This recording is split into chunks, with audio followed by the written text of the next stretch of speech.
Welcome everybody to Command Combat Battle Reports, where we are doing X-Wing today, with the Rebels versus the Empire. Yes, the classics. This is a rather large game, about twice the size of the normal one. The players were going to do an epic battle with large ships, but we decided to make it more visual with smaller ships that go boom quicker. Let's take a look at the sides. On the Imperial side, they have a shuttle, also known as Space Cow, and 2 swarms with leaders. Also, they have an advanced TIE prototype. The shuttle is flown by Captain Kagi, which draws fire towards him. To protect against that, they've got a sensor jammer, and they have on board Mara Jade and a Saboteur, both of which do damage when they're in close range to enemy ships.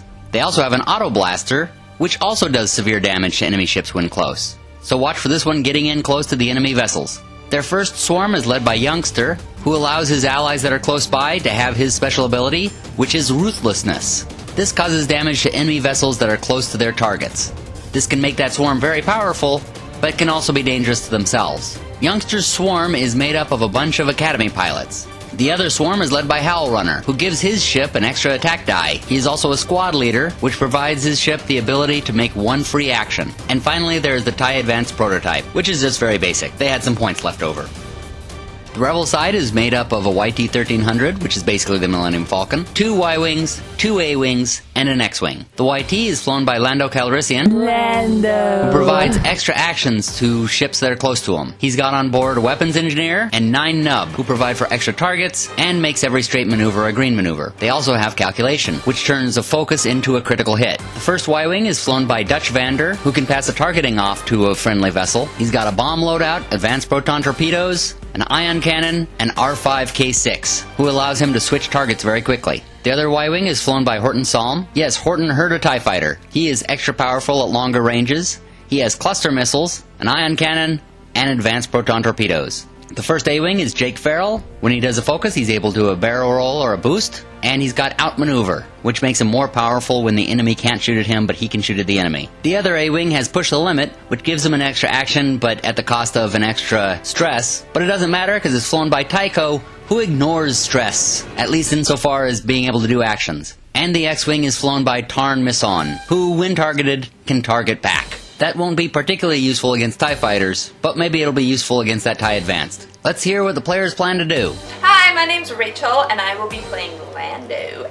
And I believe what I'm going to do is send the Y fighters up the middle, the A around the side. I'm going to take those Imperial bastards down. Hi, I'm Darth Ball. Today I'm going to send my mighty Space Cow straight up the middle, and my fighters from the sides. Those X-Wing players out there may notice that there's one big change. We don't have any asteroids on the field. What we're doing in this one instead is we've decided to have a clear field at the beginning, but every time a ship is destroyed, we're going to put a debris field out. And that debris field will act just normally like any other debris field. Alright, let's get started.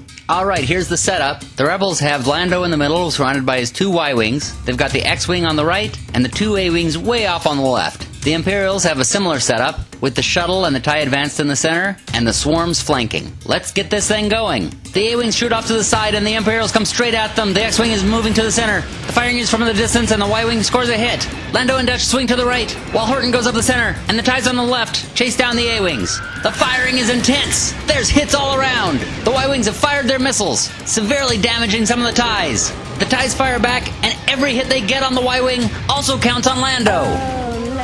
One of the hits on the Y-Wing is a direct hit. They've taken down all of Dutch's shields, and he's only down to 1 hull point. Horton, meanwhile, has gotten a couple strong hits on the shuttle, but it's only damaging the shields. Jake Farrell, meanwhile, is dodging a whole lot of blasts. The Y-Wings and Lando push through the TIEs, and the X-Wing is caught up in the middle of them. The A-Wings, meanwhile, have turned on their swarm, and are flying right through them. There's firing all around. Dutch is hit and destroyed. Lando is also badly hit, getting a loose stabilizer and a blinded pilot.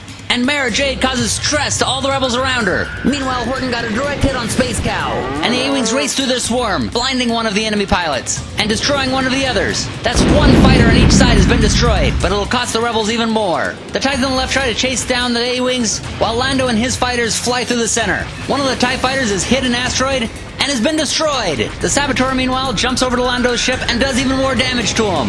The Y-Wing hits the shuttle with its ion cannon, and the X-Wing destroys one of the fighters. Mara Jade again causes stress to the Y-Wing. I shouldn't be surprised, though. Redheads will always do that to you. The A-Wings get a drop on their swarm, hitting one of the TIE fighters, and everyone's crossing around on the other side. Lando is hit on all sides with crossfire and is blown up. And the Y-Wing gets a long-range shot, getting revenge and taking out one of the TIE fighters. With the YT taken out, that is a huge loss to the Rebels. The good news for them is that the TIE swarm on the right is broken up, and the X-Wing and Y-Wing try to take advantage of that, focusing in on one of the TIE fighters. There's firing all around, but nobody is taken out. And now the swarm on the left is broken up. They're moving every direction to try to get those A-Wings.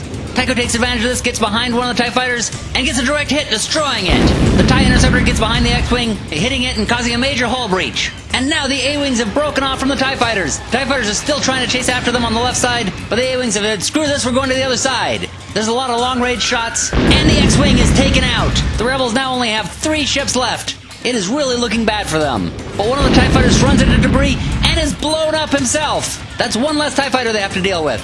And this turn, only the Rebels fire. They move again, shooting at the different TIE fighters, and take 2 of them out. The addition of the A-Wings on the right has turned the tide, and the TIE fighters from the other side are trying to get over there as quickly as they can. And now they split up and take on the TIE fighters one-on-one. There are a ton of hits, resulting in the Y-Wing and Howl Runner being blown up. It's a big loss to both, but especially to the Rebels. All they have left are A-Wings. The shuttle's coming around, but oh, Jake Farrell has gotten in his way. He has caused them to fly off the board.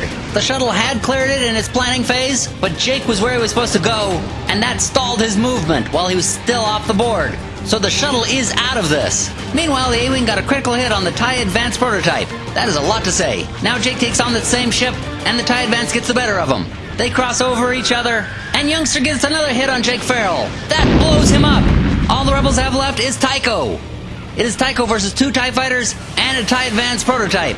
He flies into the middle of them. They have him in a crossfire. He spins around, shoots, and takes one of the TIE fighters out. He flies through the middle of them, but then he turns and gets a critical hit. The TIE fighter tries to swing around to get a shot on him, but Tycho outmaneuvers him and blows up Youngster. That leaves only him and the TIE Advance prototype. They're swinging around to shoot each other. The prototype gets a hit on Tycho. His shields are down. The prototype swings to the left, and Tycho gets behind him. And from right behind him, he gets 2 hits. That blows up the TIE Advance prototype. Tycho has just barely pulled off this battle. With only 1 ship left, he is the lone survivor of this battle. Wow, that was a close one. The Rebels just pulled off a victory with this. Let's see what the players have to say about it.